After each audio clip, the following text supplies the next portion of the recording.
So we're live. Right. I'm gonna keep admitting people as we go along, but thanks for joining in. I know this is the first ever innovation hour with Edgar and JSaye. I'm JSaye. So welcome all of you newbies. We're also newbies. What we're gonna talk about today is it's an interactive conversation about the design of what is possible. So just to give you a little bit of background on ourselves, I think since it's the first time ever, maybe we introduce ourselves and let the people know what we're about. What do you say? Sounds good to me. So Right, well, my name is go first. my name is Edgar Papke. I'm a leadership and organizational psychologist and writer, and I dedicate my work and focus my work on helping leaders and their teams and organizations create the alignment that's necessary to achieve greater levels of success as well as fulfillment and personal satisfaction. And I've authored books. I do quite a bit of writing, quite a bit of speaking on my work. And I'm glad that you're able to all join us here today for this conversation. Right on. And you have a varied background, right? You weren't always just Mr. Innovation and Mr. Leadership. You've been a chef. You've been, well, you look like a bear. So you've also been a soccer player, right? You've been many things. You've worn many hats. Chef, soccer player, yeah, and a couple of other things along the way. Also, as you could tell from the background here, I'm also a part-time musician. Terrible singer, but great guitar player. That's what I've heard. That's what I've heard. I've heard of both. Yeah, so I'm JSaye. I also have an odd background that I'll explain real quick. Although I work now in Baton Rouge, Louisiana as an innovation consultant, in my past life, I was a soccer player, a professional soccer player in Brazil. I was a failed journalist, had a face for radio, did not have a voice for radio. So failed at that, became a vodka salesman door to door, was wonderful at that, but it did terrible things to my body. So I had to stop that.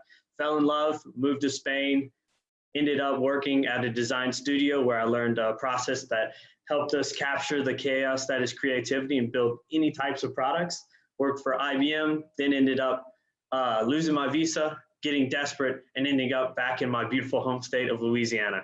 And that's where Edgar and I actually met, right? That's correct. Yeah. So today what we're going to talk about, Edgar's come up with a few topics, and we're just going to kind of spitball it around and have a regular conversation. So if anybody has questions or thoughts, just share them in the group chat and we'll get to them. We are also streaming live on YouTube, and anyone who wants to watch this later on, so maybe you're watching this 3 days from now, 3 months from now, or possibly 30 years from now, because maybe it'll go that famous. Just reach out to us personally. So you want to get started? Where should we start, Edgar? Well, probably just to get some just some current data and some current thinking out there in terms of where we're at. What I think would be a good place to start is just around mindset that everybody's got around the current situation and how people are responding to it. And then we can expand the conversation from there. And again, we invite you all to join in on the chat with your questions and thoughts, and we'll bring those into the conversation as they show up. I think first and foremost, for me, in my experience of the last couple of weeks as we lead into this, and this idea of how we're innovating, is just the whole mindset element. One thing that I'm captivated by is the ongoing conversation of the new normal, which is probably something that we need to pay a lot of attention to. Because what the new normal does is it reminds us of a way something was and our desire to return to it. And so when we think about new normal, we're constantly seeking, as human beings, we love predictability, we love those norms. And so what we do is we gravitate towards trying to create a new way of having a predictable way of being, both socially in terms of our business society at a global level, at a local level, of course, also within the context of our relationships and relationship to ourselves. And I think it's important to note that anytime that we're seeking a norm, what we're doing is we're looking at it through the lens of letting that be the anchor. And then as we innovate or we try and solve problems, we usually create boundaries that connect to that anchor of the norm. And so even if we're able to move a norm, what we're actually doing is moving our boundaries with it. And so what in actuality, I think that does, and what I'm hearing a lot, is that holding on to that norm is very fear-based. And out of that fear, we actually restrict the opportunity for innovation. We think we're actually moving the dime a lot, and maybe we are, maybe we're just moving that middle piece. And so our ability to think outside of those sets of norms that we have, or the development of new norms, can actually hold us back as we innovate. And I think there's a whole new set of new realities that are now that we're dealing with. And it's fear that's going to bend our lens of reality. And the fear keeps us wanting to hold on to that middle. So I think a great place to start is just by understanding human nature and exploring that further, as then we take a look at what is at the core of all innovation, which is this immersion in bringing together and integrating what we know and the data and what we can rely on, as well as our creativity, which is driven by our emotion, and not to let fear get in the way. Very interesting. Well, as a business, how do we get rid of that fear? I mean, I know there's different types of innovation, like revolutionary or evolutionary, and crisis pushes you into a corner a lot of times. Instead of being pushed, how do we lead ourselves to the corner that we'd prefer to go to, as opposed to like, oh, we're desperate? Yeah, well, yeah, and this is certainly, I think, for a lot of people are coming at this through a lens of desperation, like and immediacy of it, because of course in the business world there's a lot of conversation about how do I actually make contrition occur and create some safety. So here I am, I want my norm, and so I bring in my boundaries to try and make some create some reliable paths to the future. I think first and foremost is starting that conversation, is to start having a real conversation with the people around us on how the current context is impacting us, and having an authentic and real conversation about that at that level. Because unless we have that conversation, we're going to get caught up in it. And that fear shows up in so many different ways. We see the level of anxiety and stress that people are dealing with. We see this sense of fatigue that's coming along with it. Keep in mind, there's an ongoing grieving process. And a lot of times in grieving, it's limited in terms of we have an event and we extend the grieving and we try and make sense of it. This right now, we're dealing with a set of losses of what was, and we're moving into this new world of unknowns. There's a lot of unpredictability. We don't know how long this is going to really last. We don't really have enough data to create some predictability around it. So everybody's kind of guessing. And even that guessing game creates more anxiety and more fatigue. And if we're hanging on to that, that's what's going to keep getting in the way of our ability to think differently. Yeah. Yeah. I mean, how are you managing it, John? That might be a good question. Yeah, sure. I mean, my job, you could say, is completely changed. I normally run group sessions in person, much like you, trying to help create solutions to a wider array of problems, whether that's employee experience, how they are onboarded to a company, digital products, what we actually sell and what we're doing. I'm not allowed to have that physical interaction. And what it looks like is on that end of the workshops, either you go online and you fight against what was a marketplace of very few who were leading remote workshops, is now like sharks everywhere. Everybody's attacking the same market. And that's happening in not just the workshop market, but like think how restaurants, now everyone's to go. Now you have to present yourself all in the same location. You're competing for a market space that you had your little slice and you were comfortable, and now everybody's thrown into the same thing with no rules, and everybody's just trying to survive. So that's kind of how the online side of things has felt for me. But in response to it, I've just filled the need that my company has, as opposed to completely focusing my energy on how to become the best in what I normally do traditionally. I've actually flipped and gone from being a facilitator to being a researcher and trying to discover for my company what tomorrow would look like. And so it has been a big change and a big adjustment, and it's been very quickly. I'm excited just because of what I always think about. What is the return going to look like whenever things go back to, they will never be how they were, but whenever they go back to how they will function, I always think about what that means, where our opportunities lie, and how we kind of work our way out of this. I know forced restrictions in brainstorming is a huge advantage. Most people think it's a disadvantage. If you don't have walls to a building, it's really hard to paint. So people need that framework, that okay, don't cross out of here, to be able to innovate.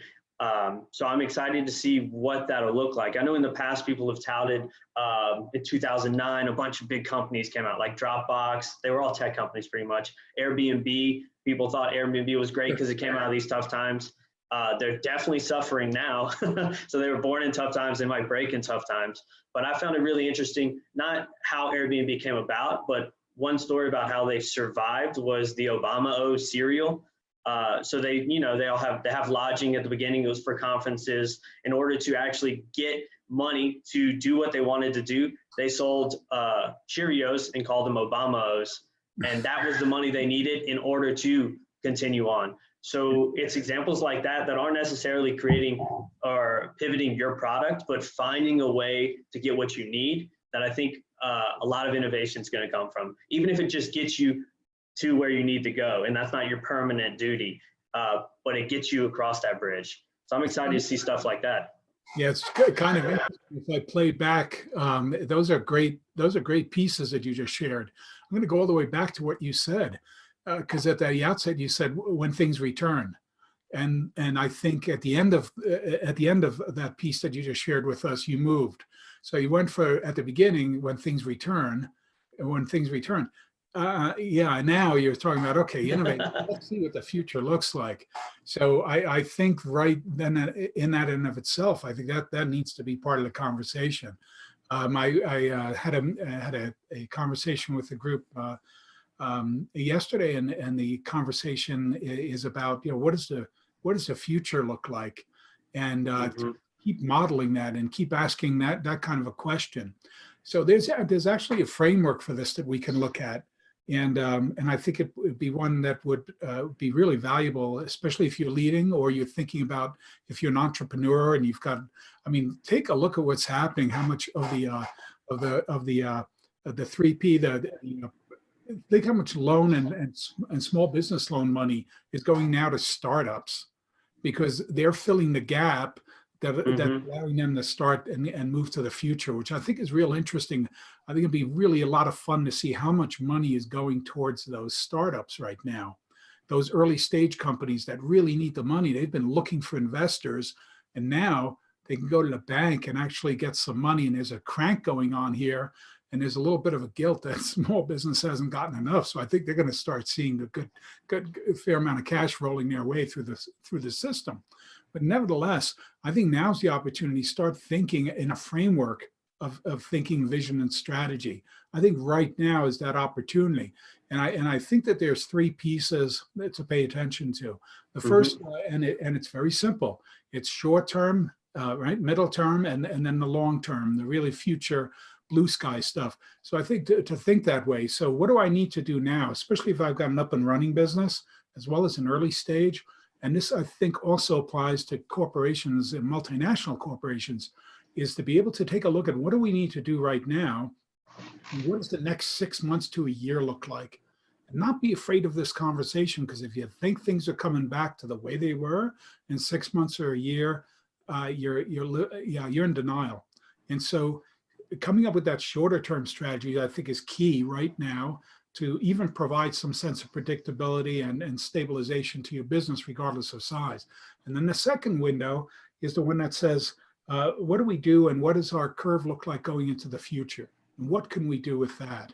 And start that conversation, and start it now.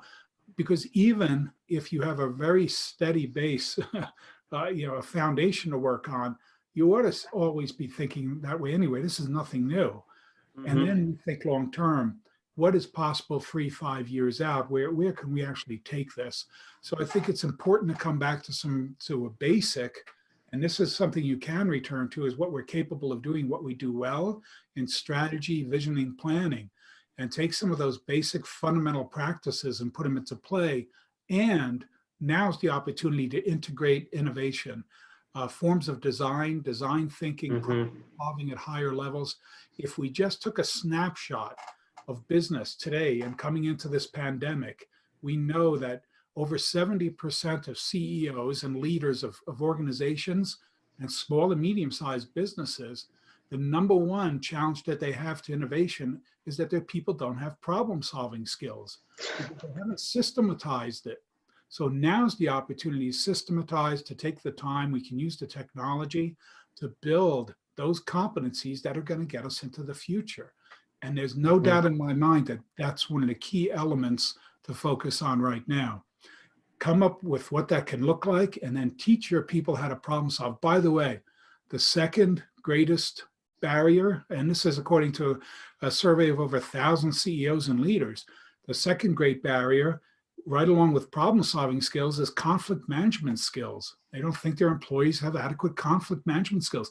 We have to be able to systematize this in a way and use it in a way. And keep in mind, right now is the opportunity, because as people work remotely, now you can really take some logic, some real great logic, take some really grounded approaches to resolving conflict, taking different viewpoints, using them differently, because we're not sitting all in a room together where the energy is charged by being in person and reading each other's emotions and body language. Now the focus is on the screen. It's more the focus on information. Now's a great opportunity to actually move that into the context of looking ahead and how you innovate going forward. Yeah, I mean, the distance between people has created such interesting, not just realities, processes for work, but consumer behaviors. And I know how businesses adjust to those are definitely going to determine whether you ride the wave going forward or whether it just flips your boat upside down and you just kind of suffer in whatever's happening. The way I see it is kind of businesses to pivot really quickly maybe have two options. I know some people will try and you have your perfect product and you know your market, you're going to try and go find a new market. So just like a hammer, you're going to be looking for nails. And you definitely can do that. You want to find people that are very similar to the ones you're currently working with and see how you can maybe apply that to a new market. So like say you have a platform for learning and traditionally you work with construction companies. Maybe you can pivot and work with the government to support schools. Obviously that's about 6-7 weeks too old right now, but that's just an example of how you can quickly pivot to a new market. The other way you can do it is really dive into your customer and get to know them. You are not solving all the problems your customer is having right now. You need to fall in love with that customer, get to know them and all their problems, see how you can expand your product or offering to really solve those customer needs. And one, get super loyal customers, and two, bring in more people that are similar to the ones you're already kind of working with and know. Yeah, excellent. Yeah. A great point, John. Yeah, and you've hit on something here. You know, this is the true X factor. Let's call it the X factor for the reality of business. You have a great product or service. If you don't have a customer, you got nothing. So the X factor here is you start thinking about it, working with a higher education institution right now, and you know, getting them to look at the world through the sense of that X, which is the SX in this case, student experience, right? Because the student's the consumer, the customer's the parent. What does that experience look like? We need to always be, and I think you're right, because over time you can easily take that for granted. And how do you create the quick shifts to actually be able to leverage what's in front of you right now? And the only way to really understand that is to observe and see what the behavior of your customer is.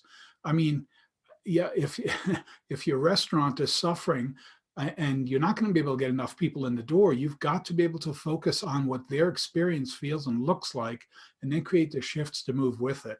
And I think you've just hit on something that's key. Unless we're paying attention to the X factor, that true experiential factor of the customer, we're going to miss it. And one of the things that's happening is that customer experience is shifting and changing, and it's not going to come back. You could see, and you could already see right now, how delivery of product and service is shifting, and what the opportunities in are that if you wait for things to return, you're going to get you're going to get left behind, just like always. If all of the stories that we know of the past can still apply, and we have to be able to not just use the same stories over and over, we have to build on them. We've got to constantly innovate and be asking the questions about what the experience looks like and how we innovate towards that experience. And there's a piece in this, there's such a deep, rich conversation about mindset that's going on in our society. Mindset is based on experience. I think we've got to get a handle on that. The only way that I'm going to really shift my mindset is I think differently. I have different thoughts. Yeah. The only way I demonstrate those is through behavior. And so we have to see and understand what the behavior of our customers and consumers are right now in business to business of our customers and what they're experiencing. I think one of the deepest, richest places to play right now is in the sandbox of business to business. I think this is where a great deal of the advances and the innovative advances are going to take place. I just look at supply chain right now, how brittle they are. Yeah. They're so based on the route of this is how things happen. I was listening to to someone from the dairy industry who's right out front in the dairy industry, and she was saying, look, the problem the dairy industry has right now is that it's based on a rigid schedule. When the cow, all the way from the farm, when the cows get milked, when the product and the raw product gets collected, how it gets processed, how it finds its way to the store, how it gets into the marketplace is a rigid efficiency designed process. Absolutely, we expect that, right? Here's the reality of it. When those systems break, heads up, they're brittle and they break and they fraction a lot of different directions. So looking at it through the lens of business to business and how we can start reinventing ourselves in those areas, I think that's one of the richest places that you can play.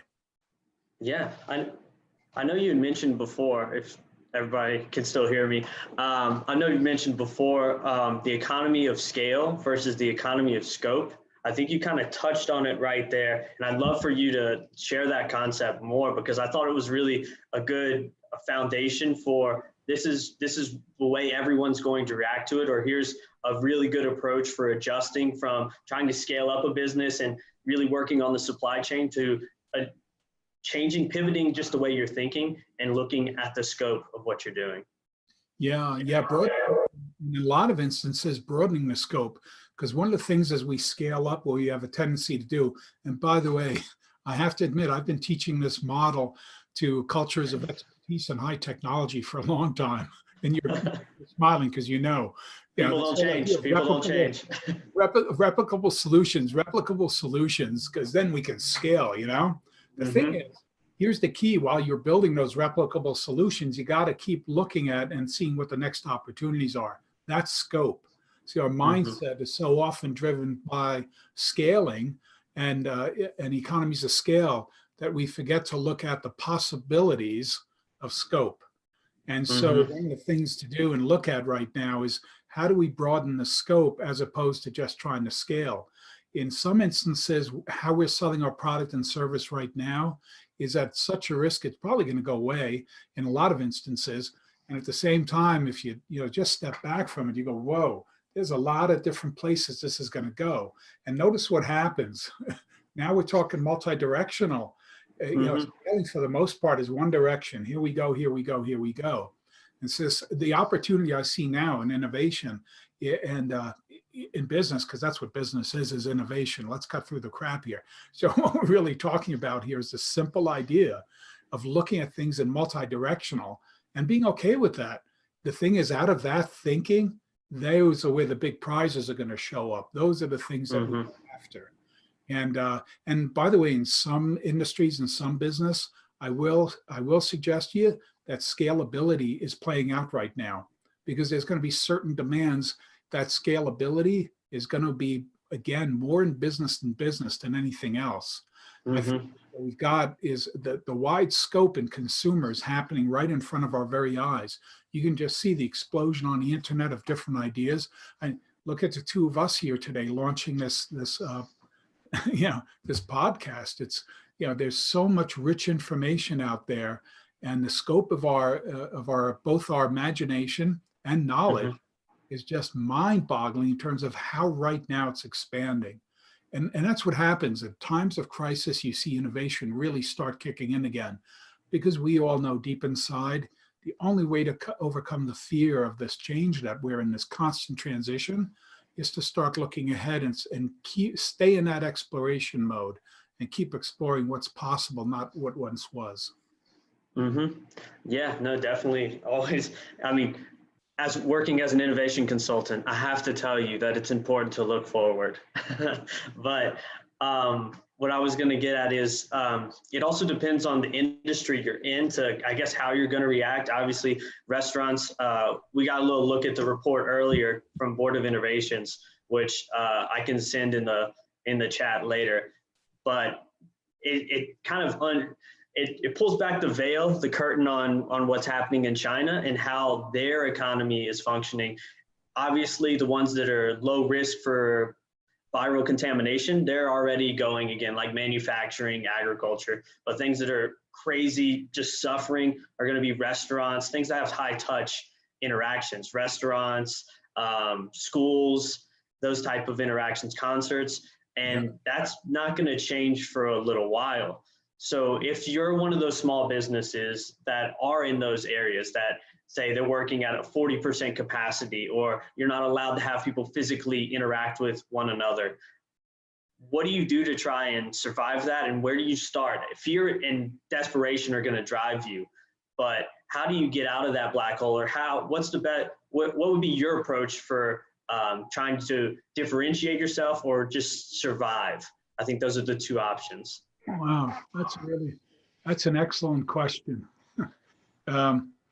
I think I would start going back to the basic construct. In order to explore what's possible, we also first have to entertain what's real.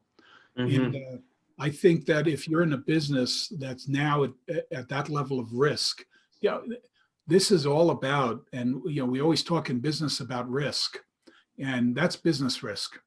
Now what we're talking about is, and in some businesses, you undertake the risk of human safety, of human life.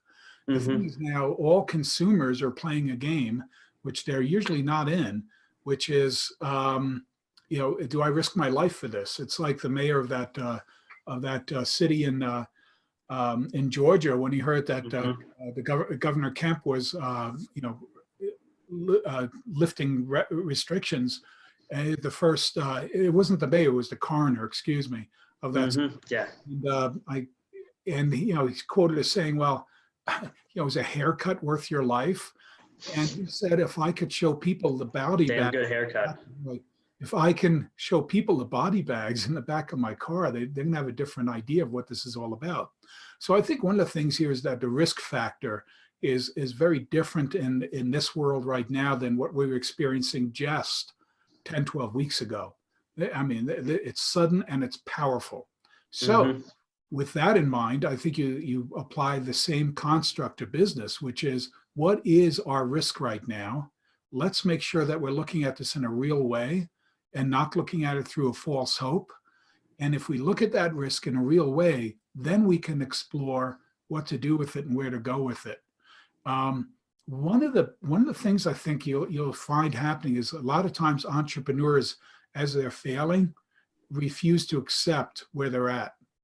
Yeah. In other words, it's kind of like they get caught on a hamster wheel of just keep going and going without realizing that they're not moving forward or they're coming out of it. And so, that's why you see failure rates in business, and why at times in certain industries like restaurants, they're so extreme, because there's a hope.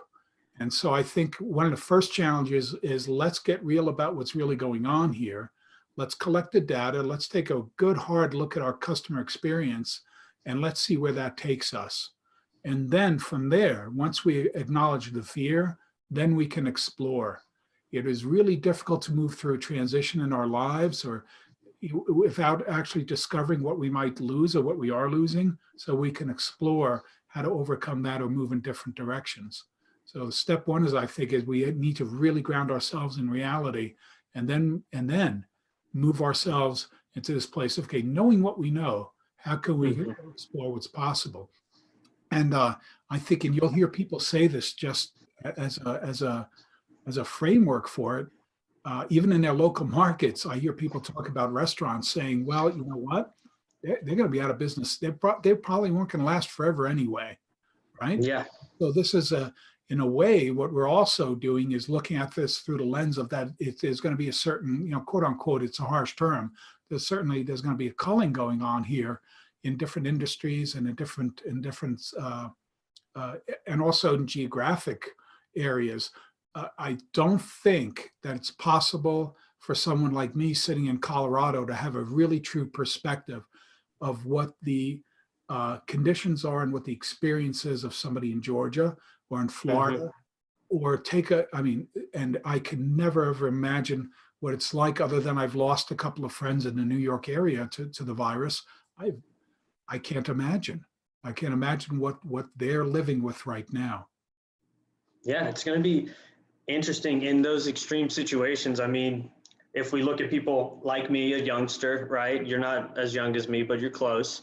Um, but so the millennial group, we used to be all about travel, all about experience. We'd spend money on things that seemed kind of stupid compared to, we didn't save, we rented, right? We did everything more kind of relaxed and wanted to have the freedom to move about. And now, what does that look like in, say, New York City, where people used to flock to, as young people, go experience life and explore?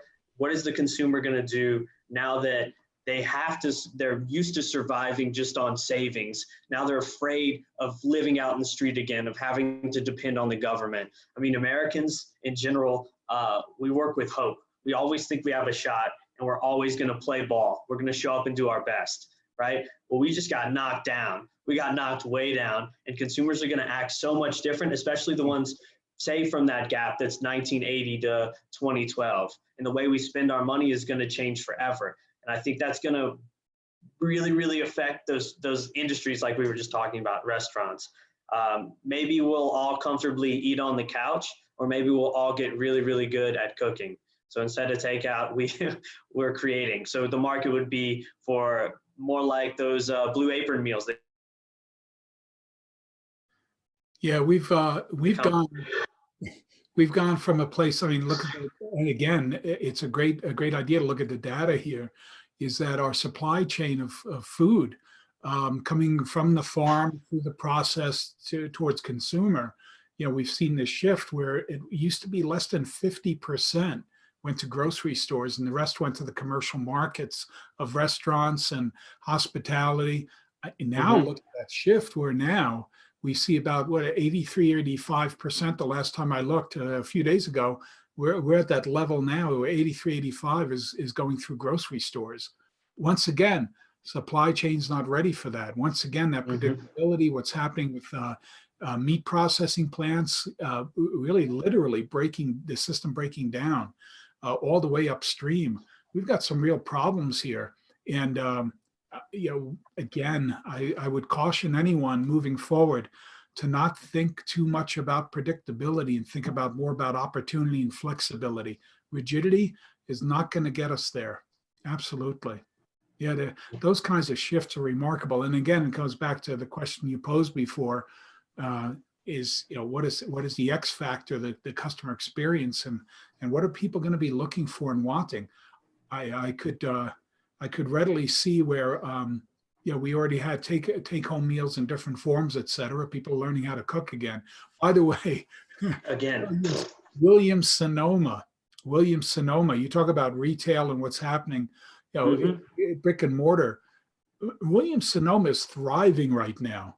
They're thriving. Their sales are way up, as well as their profitability, because they're offering a unique shopping service, and people are buying. They're buying cookware. They're buying all kinds of, home related product. And Williams Sonoma is just thriving in this because they shifted. And they've always had a history of being able to shift in certain markets. They were part of the mall experience, and now they're part of this online call a shopping expert, where you're satisfying attention.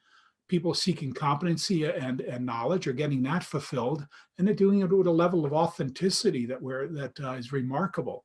So it's that customer experience needs to be understood so we can make those kinds of shifts. And by the way, you can focus on the consumer in that. I will share with you that my way of thinking about this is it's just as true, in some instances, even remarkably so, much more powerful in business to business. and because the stakes are very often even higher in terms of each customer and what they represent to you. Mm-hmm. Interesting. Well, are there any lessons you learned? You survived the recession. You made it here. I was still a wee little babe. Are there any? I mean, this whole thing it has like a little bit of the flavor of the big crisis we had, say in 2009, and the collapse. Are there any lessons that you found there, or patterns that you saw companies doing that you think would be readily applied to today, or is it a whole new situation, whole new terms? Got to start on a whiteboard and just create a new process? Yeah, that's again a really good question. I don't know. Did you prepare these, or they just? No, it's just, I'm just a trained journalist. This is what I do, and I'm very talkative. Yeah, So, yeah. These are great questions. My vantage point, whiteboard time.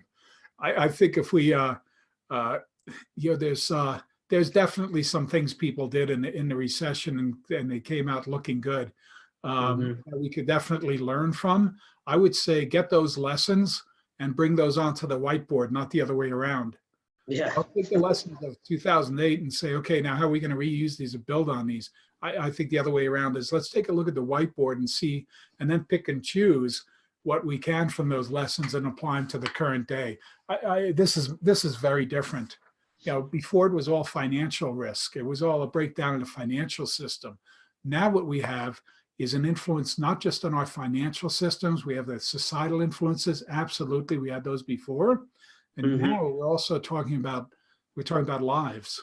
Again, I'm going to come back to that what's really getting at people and creating a high level of underlying fear and anxiety, and is grieving and this loss of space. And I mean, there's just a whole lot at play here, including then, you know, what danger am I putting myself in? What danger am I putting other people in, including those that are closest to me? And we hear those stories. A friend of mine's aunt and uncle just passed away last week, and devastating. Um, you know, to think the responsibility that somebody's undertaken, to know that they were part of that, where they infected one person, then another person. And there's a very different feel about this. And I think we have to accept that that's true. I think the conversation now is emerging. It has for the last couple of weeks.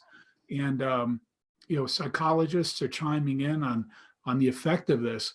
I think it's really important for business leaders to be able to grab onto that and really understand it and educate themselves in it. I think that's key.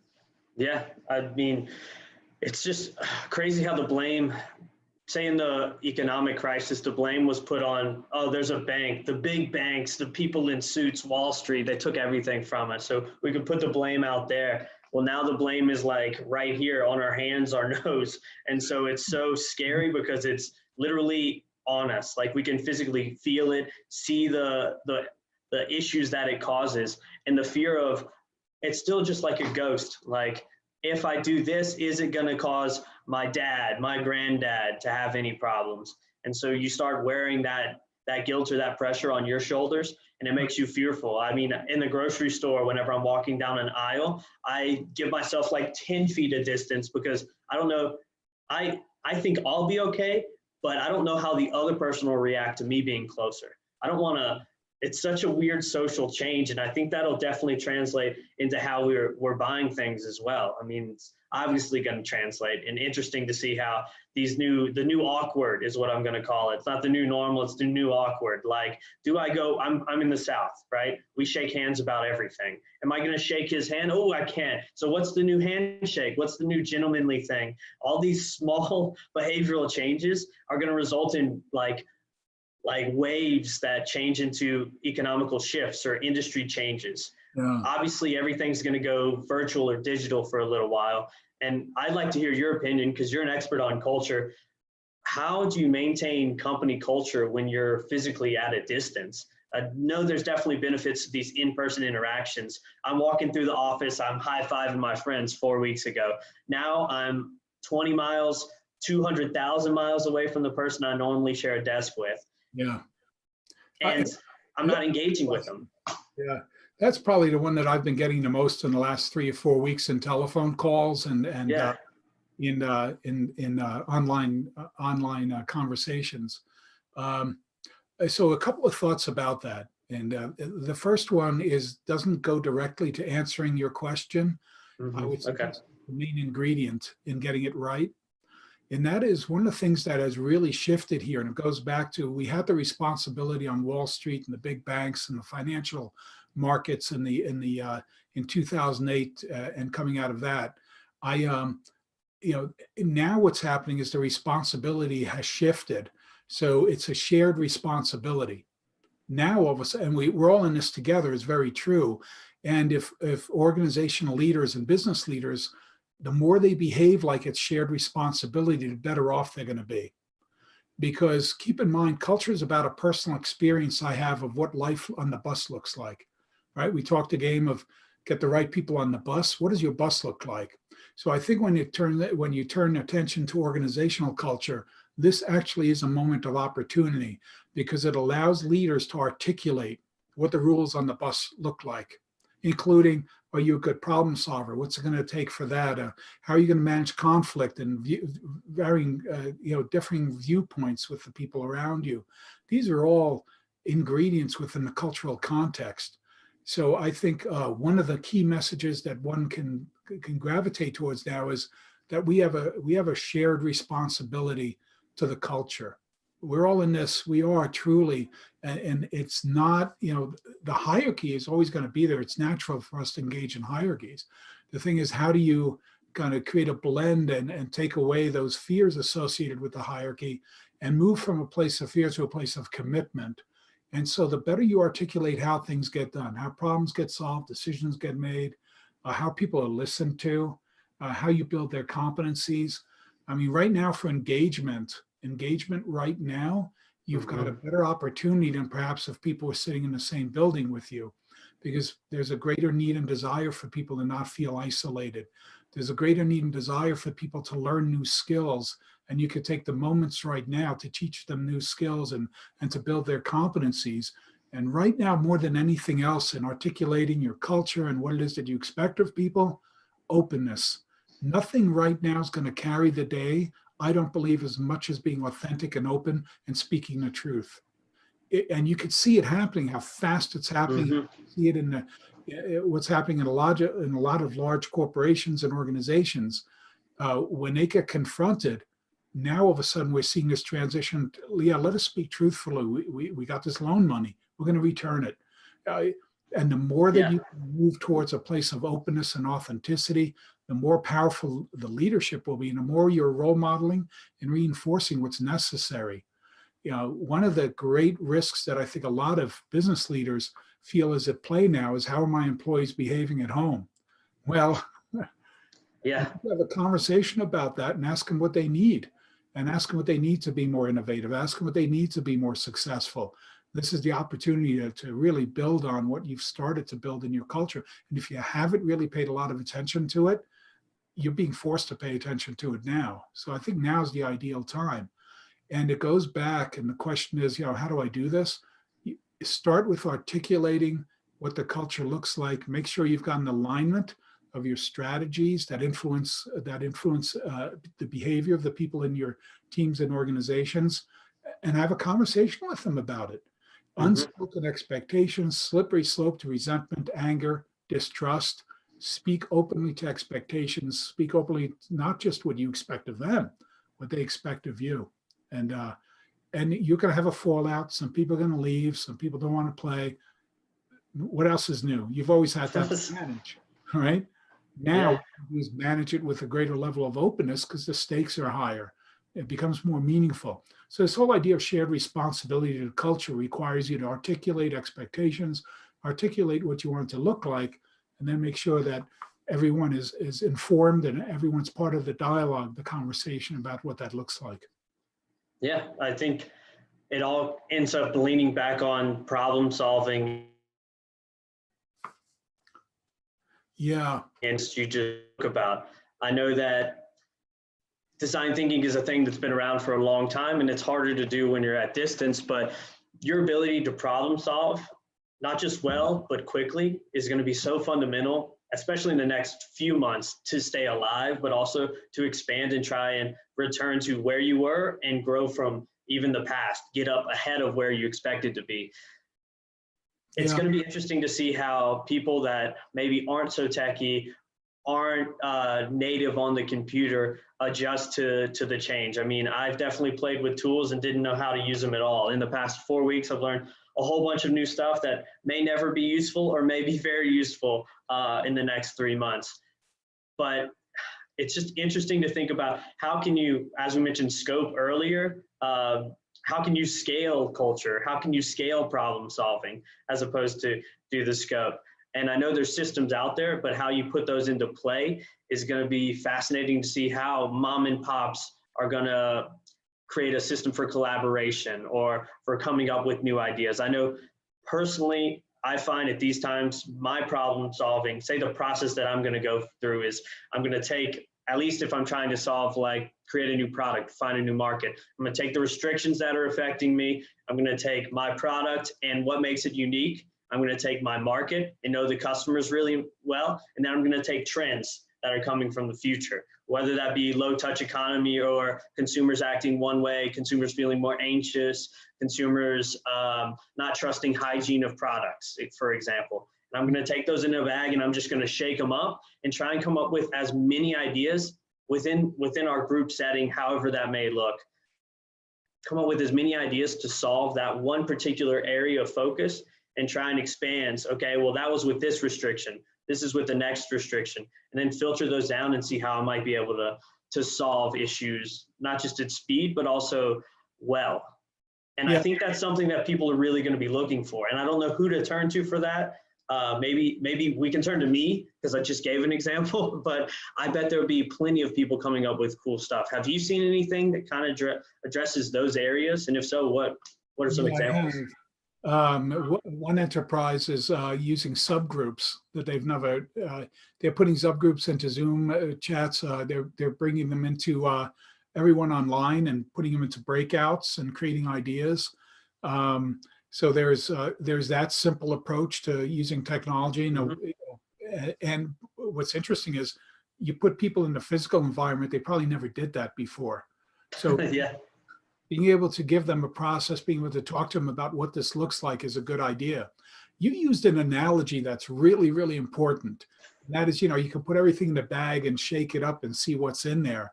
I think as a business leader, you ought not to be afraid to do that.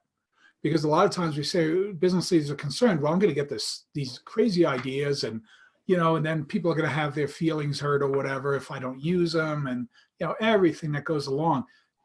Take a look at how fear-based that is. So what I'm suggesting here is think of exploration as always being the context you want to create. And it's okay to say to people ahead of time, look, let's throw everything into, let's shake up the bag and see what comes out of it. And let's confront the truth right here. You can just say, and look, let's just look at it through the lens of not every idea is going to work, but that's okay. And we're going to sort this out and we're going to figure it out. And let's see what shows up. And at times be okay with that. You can also, at this moment, solve any problems that you have, whether it's large-scale supply chain issues, sourcing issues, through the same kinds of approaches. Get it, co-creation, get everybody together. If you're concerned with to the degree that you're going to be working with a vendor, here's the opportunity to invite the vendor into the conversation and say, look, mutual benefit time, shared responsibility. How do we make this work? How do we make this work for you? I know one CEO who's struggling because vendors that she's a vendor to organizations that they're in constriction, and everything's become about the art of making a deal, negotiating how to create this, instead of having a conversation about how to create something that's more expansive. So it's really interesting. And I think the same thing applies internally in our organizations. I think we have to be able to do that. Keep in mind that'll play out differently in different cultures. Some cultures, we ad hoc team and we bring experts together. Other cultures are used to having everybody involved. Pay attention to the norms of your culture, how people communicate and come together, what teaming looks like, what problem solving looks like, what decision making looks like, and how conflict management occurs. Those are primarily 4 things that you can look for as a leader that would allow you to better understand how to use the technologies and create exploration and innovation in your organizations. Yeah, and I would say silver linings. We're 8 minutes away, so I'm going to say silver linings from this experience. And you just kind of reminded me of possibly a few. A lot of times businesses, like you said, have this fear of trying something new or experimenting. Experimenting is what you need to be doing right now if you haven't started. You need to desperately be experimenting with everything. That doesn't mean you're throwing a bunch of money in crazy directions. That means you're making the smallest version of it that you can test and get feedback on to see if that idea is even worthwhile. You may not be able to have a magic ball, but you can build prototypes and you can ask your customers what they think about them, whether those are your most trusted or the outliers. Go to the outliers, the crazy people, the ones that use you the most or the least, and see what they think about it. If it's not worthwhile, you can throw it away. You're desperately searching for something to make you more revenue. So you need to experiment more than ever. And I think that's happening with companies across the country and across the world. So I'm going to pull that out as a silver lining that I've seen is no longer are people waiting to get those jobs done. They're needing to get those jobs done. They've known the solution was out there and they've known an opportunity in the market for a long time, but they've been comfortably pulling in revenue that was happening without any effort. So now they're like, what was that idea you mentioned 2.5 years ago that we put on ice, right? No, experiment now so that you don't lose those ideas.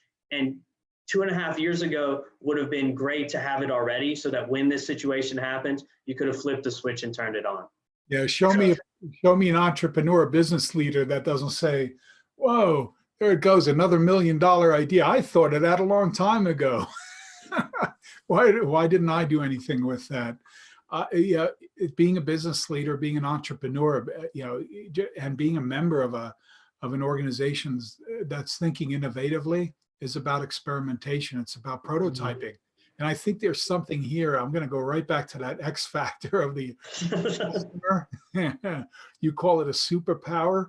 Yes. You got to be able to look at customers. Every single human being on this planet is a prototype. We prototype when we learned how to walk, when we first started riding a bicycle, when we got through school, when we took on our first engagements in our employment and had jobs. We were constantly experimenting and finding our way. Let's keep in mind that in business, as we innovate in business, to always remember that our customers are also in the process of prototyping. So co-creation with what they're prototyping and their behavior and their wants, needs, desires right now is key to understanding what the possibilities for the future are. Everybody's prototyping. Take a look at how many people made their own masks. I mean, come on, yeah. Everybody's at it. So, and that reminds us that as we're moving, as we're prototyping products, services, and offerings, keep in mind our customer is in their own world prototyping. And we've got to be able to see what those trends are. We've got to understand what those needs and desires are. Because keep in mind, business is nothing more than innovating a product or service that meets a human desire, that meets a human need. That's business. We've been at it for thousands of years. We're going to keep going. What we have to do is remain open to the simplicity of how it happens, and the power in the simplicity allows us to innovate at the levels that we need to be successful. Yeah, that was pretty big statement there. I definitely am interested to see what the future holds. I mean, none of us have a magic ball here, so we're not going to be able to predict it exactly. We could look to places like China or like extreme cases in Italy and see what worst case scenarios will look like or what the dawn looks like, what could potentially come about. But it's just so different. Our buying habits are different than theirs. Our reality is different than theirs. Our culture is different than theirs. So in America, we're going to have, like before, we just mentioned experimentation. The states are going to be our little labs, and we're going to see other states copy the processes of other states. And just like that, other businesses copy the habits of other businesses. So in the next 3 months, it's going to be really, really exciting. It's going to be an exciting time for innovation. I definitely recommend finding ways to, like we mentioned, not scale your business, but scope it, but scale your culture where possible and scale problem solving everywhere, because your employees are going to need it. Even if they're the check-in people that normally have a simple defined process, everything's going to change and they're going to need to troubleshoot and do it very, very quickly. So Yeah. I don't know what that process will be. It could be design thinking, it could be your own version, but I definitely know I'm hoping I can get my hands on some small businesses, big businesses, and help them through this change, because it's just innovation heavy, and that's my favorite part. It's not risk that I love, it's curiosity, and restrictions just make brainstorming and ideation even more tasty, more exciting. Yeah, to push the boundaries. I think one of the things, and you said something quite remarkable just now too, is how exciting the next 3 months are going to be. I'm going to challenge that thinking, if I may, and say that the next decade is going to be truly exciting, because what we're learning right now, and there's going to be social prototyping coming out of this, social shifts that will influence consumer and customer and business behavior in ways that we're going to look back on 3-4 years from now and say, wow, and holy cow, we're still in this. And I don't mean that we're necessarily going to be in the COVID-19 experience at the level we're in right now. What I'm suggesting to you is the innovation experience is the one that's going to continually get heightened and find new paths, and we'll find prototyping in our societal forms, in our systems and business, in everything that we're doing. And I think that's, to me, that really I find exciting, despite all the fear and the loss and the grieving around us right now. You know, from grappling with and moving through loss comes exploration. I think we have to constantly be thinking about those possibilities so that we can, and as tongue-in-cheek as it sounds in today's world, that we all come through that together. So yeah. So I think it's time for us to wrap up, JSaye. Yeah, I was going to say, any last thoughts, anything you want to share before we hop off? I mean, that definitely flew by for me. I know I was the question asker today. That might just be my natural role because I like learning so much, but I definitely walked away with some knowledge nuggets courtesy of Edgar. So I'm excited to try and apply those to what I'm doing over here. And I also think I dropped some nuggets. I'm not going to lie. Yeah, the last thing that I'd like to add to it is something that I always like to add, and that is thanks for joining the conversation, A, and B, take good care of yourself and look out for everyone around you. The better we take care of one another, the better the world will always be, regardless of the situation that we're in. Well, thanks for joining, Edgar. I'm excited to see what other topics we talk about. I know next week we'll have a new focus and probably stray away from COVID and see what we can dive into, whether it be with communication, facilitation, culture, and see what topics take us where. So thank you all very much for joining. Hope to see you next week, same time, which is 2 p.m. Central, not 1 p.m., 2 p.m. Central, for those who had me mix up. So excited to hear from y'all again. Thanks, Edgar. I'm going to log us off. All right. Thanks a lot.